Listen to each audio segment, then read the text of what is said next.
पीएमपीएमएलच्या E बस चालकाचं वेतन वाढीसाठी काम बंद ठिय्या आंदोलन.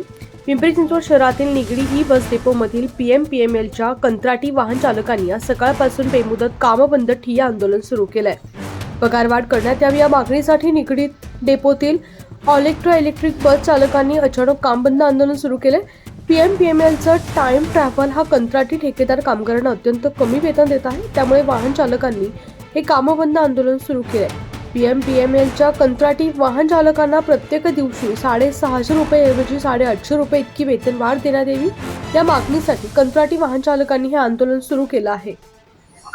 जो आम्हाला सॅलरी मिळतो तो 650 रुपये पर दिवसाला मिळतो. त्याच्यामध्ये 6-8 तासाची ड्युटी आहे, पण कोणताही ड्रायव्हर हा 8 तासात माघारी येत नाही. कोणाला 9 तास लागतात, कोणाला 10 तास लागतात. त्याचा ओव्हरटाईम आम्हाला मिळत नाही. आम्हाला त्यांनी 10 दिवस दिले. आता काल आम्ही त्यांच्याकडे गेलो तर म्हणतायत की आणखी आम्हाला 5 दिवस द्या, आणि 5 दिवसानंतर आणखी जर त्यांनी आम्हाला 10 दिवस मागितले तर मग आम्ही काय करावं आणि कोणाकडे जाऊ? मागण्या पूर्ण केल्या तर टार्गेट करतील, आणि मागण्या पूर्ण नाही केल्या तर 650 आम्हाला परवडत नाही. कमीत कमी 60-70 ड्रायव्हर लोक आरामशीर गेलेले नाहीयेत. त्यांना आम्ही फक्त सांगितलं होतं की बाबा आम्हाला परवडत नाही. ते म्हणले तुम्हाला करायचं तर करा, नाही तर करू नका.